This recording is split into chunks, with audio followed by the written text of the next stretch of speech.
Cindy sudah mengambil nomor, sedang menunggu di depan pintu. Ada banyak ibu hamil yang sedang menyentuh perutnya. Wajah mereka terlihat bahagia. Ada seorang ibu muda di depan Cindy. Karena ayah muda selalu menanyakan ini dan itu, membuat ibu muda itu pun menenangkannya. Kelihatannya sangat bahagia.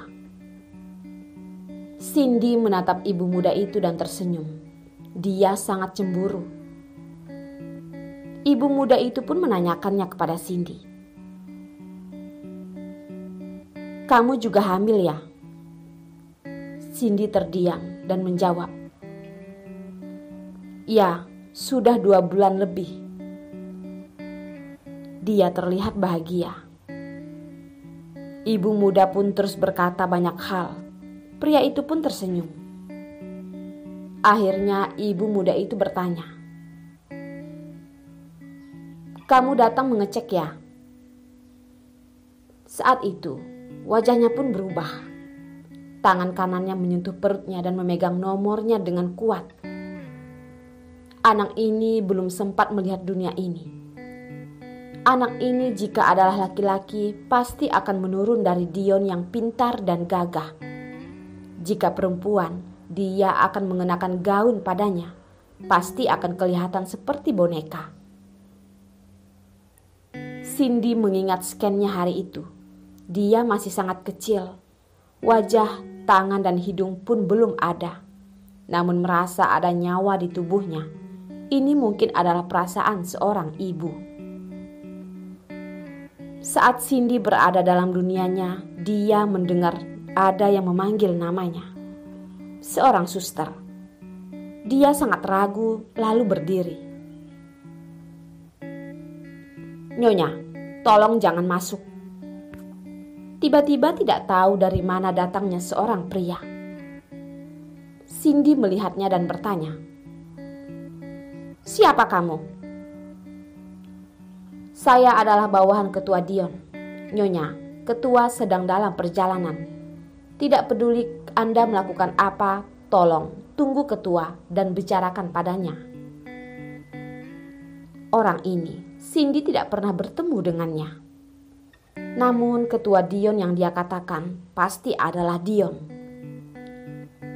Ada banyak orang yang antri di belakang dan sedang berkata. Suster pun menyuruhnya cepat. Cindy pun bersiap-siap melewati pria itu dan masuk. Namun ditahan oleh pria itu. "Nyonya, tugas saya adalah menghalangi Anda. Tidak peduli melakukan apapun."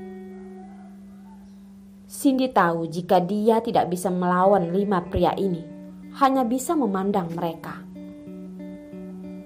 Suster yang melihat ini pun berkata, "Kalian berdiskusilah dulu. Selanjutnya silakan masuk." Cindy sangat marah dan menjatuhkan tangan orang itu darinya. Bertanya, "Kenapa Dion tahu aku di sini?" Cindy teringat dan tersenyum dingin. Ternyata dia tidak mengurungku karena menyuruh orang mengikutiku. Pandangan Cindy penuh kemarahan, sangat marah. Pria ini, mengapa dia harus mendengarnya? Cindy dengan sangat marah duduk di kursi, mengetahui tidak ada gunanya berkata dengan pria ini. Dia hanya diam menunggu kedatangan Dion.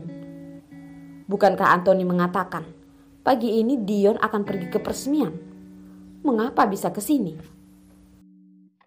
Dion berkendara dengan cepat, namun jarak terlalu jauh. Jadi saat sampai sudah hampir jam 10. Dion berlari ke hadapan Cindy. Dasi yang rapi pun sudah ditarik longgar. Dia terlihat berbeda dengan biasanya. "Cindy, apa yang ingin kamu lakukan?" Dion melihat Cindy. Mengetahui Cindy dan anaknya tidak apa-apa, dia pun menyuruh orang itu pergi. Akhirnya kecemasan itu menjadi kemarahan dan menjerit ke arah Cindy. Cindy yang melihat Dion datang pun langsung berdiri. Sayangnya, Ketinggiannya hanya sampai di lehernya. "Dion, kamu menyuruh orang mengikutiku?" Cindy menatapnya berkata. Dion dengan kacau mengucek kepalanya. "Sekarang ini banyak masalah di kota ini. Aku takut kamu dalam masalah." "Oh," Cindy berkata. "Kamu takut aku dalam masalah atau aku menggugurkan kandunganku?" Menghadapi pertanyaan Cindy, dia yang awalnya marah pun menjadi tenang. "Jangan lupa, anak di kandunganmu itu bukan hanya milikmu, juga milikku. Jika kamu ingin mengecek, aku bisa menemanimu.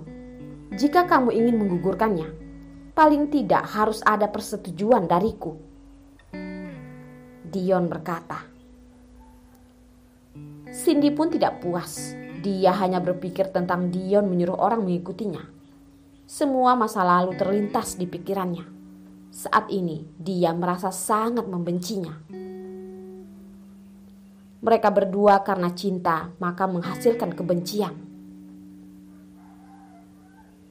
"Hah, Dion, bagus, bagus, sangat bagus," ucap Cindy, lalu tidak berkata lagi dan pergi.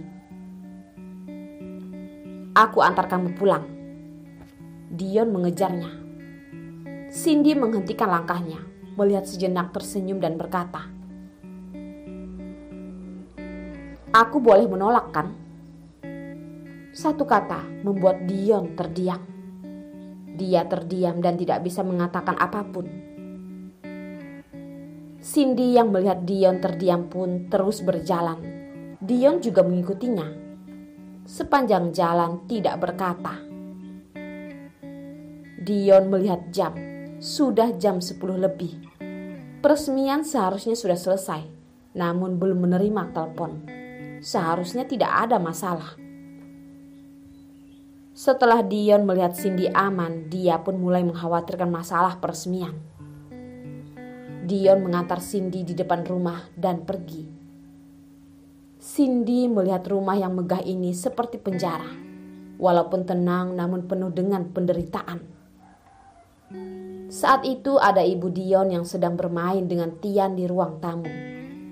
Tian memandang Cindy, lalu berlari ke arah Cindy dan memanggilnya ibu. Cindy pun akan luluh. Dia langsung menggendong Tian. Tian begitu lucu. Mata yang besar memandang Cindy, tersenyum. Terlihat begitu lucu. Cindy tidak menahan dan langsung menciumnya. Saat ini ibu Dion pun berkata, "Jika kamu hamil, maka jangan sembarangan pergi. Barusan Dion yang membawamu pulang kan? Bisakah kamu jangan mencari masalah? Tahukah kamu jika pagi ini Dion ada urusan yang penting? Dia akan melakukan peresmian." Bisa terlihat, ibu Dion sangat tidak senang pada Cindy. Wanita ini benar-benar keterlaluan.